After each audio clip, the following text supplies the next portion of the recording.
21 de abril, dia de Tiradentes. Então, o que vale é a versão e não os fatos?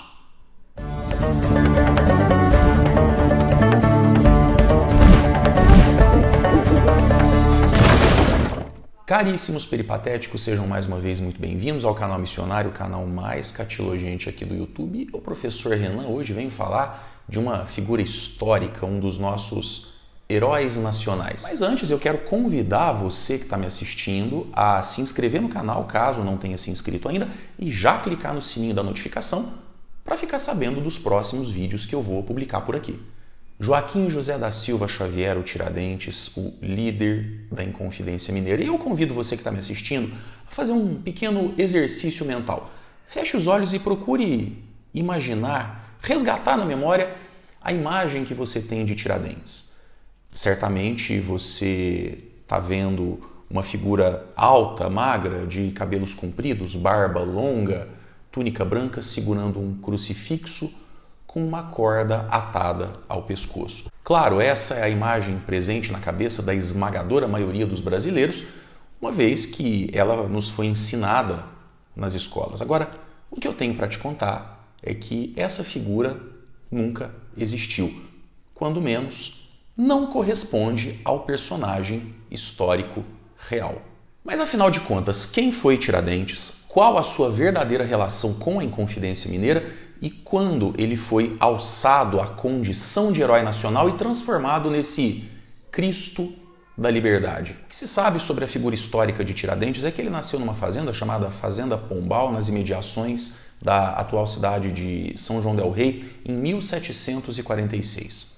Foi alferes do exército da coroa portuguesa em Minas Gerais, uma patente equivalente à de capitão nos dias atuais. Atuou como minerador, fazendeiro e dentista. Além disso, claro, envolveu-se no movimento conhecido como Inconfidência Mineira no final do século XVIII e é apontado por boa parte da historiografia tradicional como o líder do movimento. Tendo sido preso com os demais conjurados, acabou sendo o único condenado à morte e executado no Rio de Janeiro na forca no ano de 1792. Seu corpo foi esquartejado e as partes do seu cadáver foram espalhadas ao longo da Estrada Real, que liga o Rio de Janeiro à então cidade de Vila Rica, hoje Ouro Preto. Sua cabeça foi colocada num poste no centro da Praça de Santa Quitéria, atual Praça Tiradentes, em Ouro Preto, mas 2 dias depois foi misteriosamente roubada e nunca mais foi encontrada.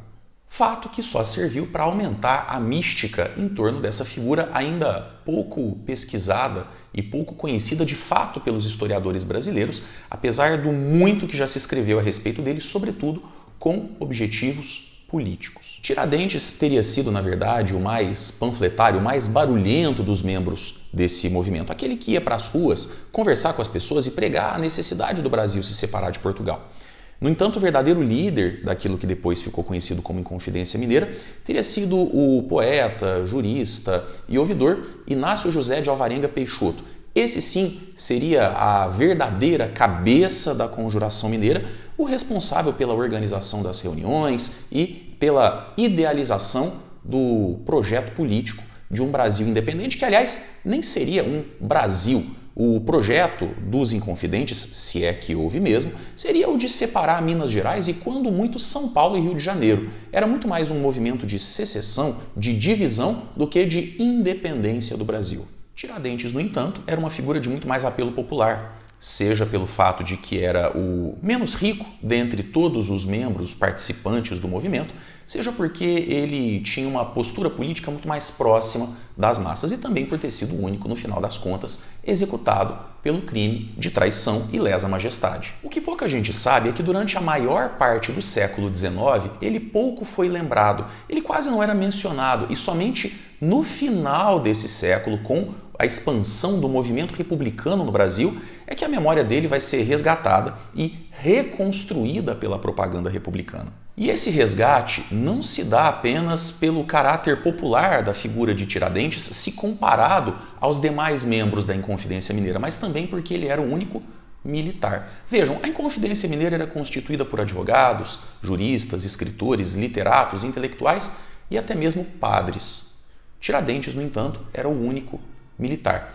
E, como vocês sabem, o movimento republicano contou com a participação decisiva do exército. Inclusive, a república foi proclamada por um marechal, o Marechal Deodoro da Fonseca. Então cria-se aí uma identidade. Tiradentes, um militar de baixa patente, teria sido responsável por iniciar um movimento pela liberdade que vai se concluir pelas mãos de um marechal em 1889. Além disso, existe um outro fator importante. A monarquia brasileira tinha os seus símbolos, tinha os seus heróis. Duque de Caxias, Dom Pedro I, a Imperatriz Leopoldina, Dom João VI, responsável pela abertura dos portos do Brasil em 1808. Com a queda da monarquia, era necessário substituir os símbolos e os heróis nacionais. Agora, a nossa república foi uma criação artificial. O nosso regime presidencialista foi importado dos Estados Unidos. E só se começou a falar para valer em república no Brasil a partir de 1870, com a fundação do Partido Republicano em São Paulo, após a Conferência de Itu. Portanto, o movimento republicano no Brasil carecia de originalidade. E carecendo de originalidade, não possuía grandes líderes, não possuía grandes heróis. A República, recém-implantada em 1889, precisava de um símbolo, precisava de alguém que representasse os seus valores, representasse os seus ideais. E essa pessoa não existia. Por isso, um dos primeiros atos do governo provisório do Marechal Deodoro foi fazer de Tiradentes herói nacional do republicanismo. Ele torna-se, portanto, a figura histórica que sintetiza a recém-implantada República no Brasil e que evoca esse sentimento de liberdade, de anticolonialismo e anti-aristocracia. Você que está me assistindo está entendendo como é que a figura de Tiradentes como herói da liberdade no Brasil foi sendo criada, foi sendo construída com um propósito de propaganda política, como forma de consolidar a República como um regime historicamente vinculado ao Brasil e não como uma mera importação dos Estados Unidos, que é o que de fato ela era mesmo? A verdade é que a consolidação de Tiradentes como herói da liberdade no Brasil é tão artificial quanto o próprio regime republicano que se instalou aqui. É mais ou menos como disse a grande escritora e historiadora francesa Marguerite Yourcenar: cada época escolhe o seu passado. Tá, beleza, mas e a figura de Tiradentes barbudo, cabeludo, segurando o crucifixo? Por que ele foi criado, foi construído dessa forma? Bom, em primeiro lugar, Tiradentes não era cabeludo, ele não era barbudo. A sua condição de alferes do exército o proibia de, por exemplo, usar cabelos compridos e barba longa. Sendo ele um oficial de baixa patente, ele era obrigado, pelas instruções do seu regimento, a manter a barba escanhoada, o rosto liso e os cabelos bem curtos, como aliás é até hoje nas Forças Armadas. E após ter sido preso, ele teve os seus cabelos raspados e a barba foi mantida sempre feita por razões de higiene. Afinal de contas, as prisões eram um verdadeiro antro de piolhos e todo tipo de sujeira. Então, a cabeça raspada, a barba feita, era uma forma de controlar essas pragas, né? Controlar esse tipo de parasita. Então, por conta dos piolhos, Tiradentes manteve a cabeça e a barba raspadas durante o período em que ficou preso. E no dia da sua execução, com toda certeza, ele estava com a cabeça raspada e com a barba feita. Mas então por que ele aparece nos nossos livros de história como essa figura magra, cabeluda, barbuda, com a qual nós estamos acostumados? Bom, aí a gente tem que falar de uma outra questão relacionada à implantação da República no Brasil, que é a ruptura entre Estado e Igreja. Porque enquanto o Brasil foi uma monarquia, vigorou aqui o regime do padroado, ou seja, havia uma aliança política entre a Igreja Católica e o Estado Imperial. A Igreja controlava cartórios, controlava cemitérios, dispunha de uma série de privilégios econômicos concedidos pelo Estado brasileiro durante o Império, e em troca o Império controlava certas atividades e certas regulamentações da Igreja Católica no Brasil, por exemplo, através do beneplácito. O beneplácito era um privilégio do imperador que lhe permitia autorizar ou vetar, por exemplo, decretos papais aqui no Brasil. No momento em que a República foi proclamada, o novo regime rompeu com a Igreja Católica e estabeleceu o Estado laico.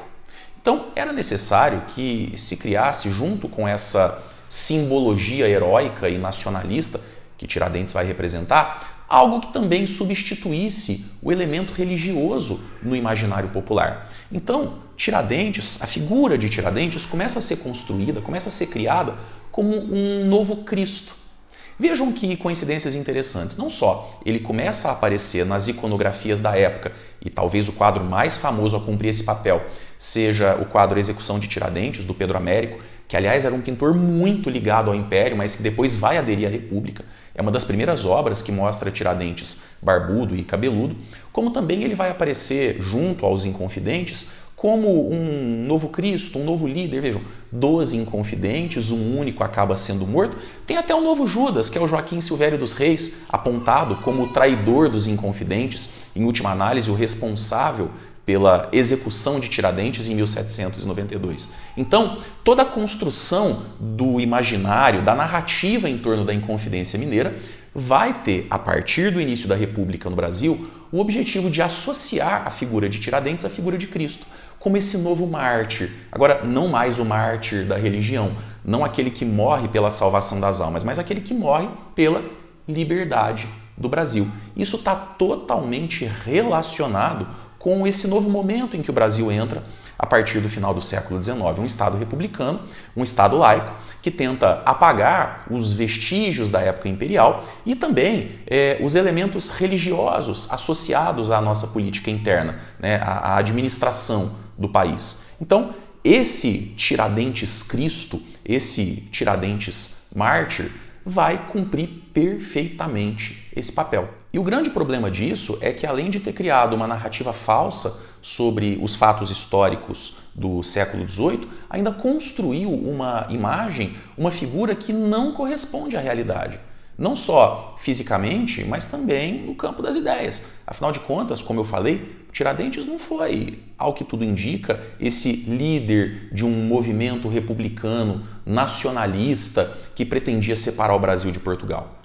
Além disso, outros movimentos populares acabaram sendo esquecidos, acabaram sendo empurrados para debaixo do tapete, como, por exemplo, a Conjuração dos Alfaiates na Bahia, em 1798. Esse sim, um movimento verdadeiramente popular e que pretendia estabelecer no país não só uma república, mas também acabar com a escravidão, coisa que a maioria dos inconfidentes não pretendia fazer. Eu espero que você entenda com esse vídeo que todo evento político, todo evento histórico, ele é também um evento de narrativas. Aliás, muitas vezes as narrativas são construídas de modo a se sobreporem ao próprio fato em si.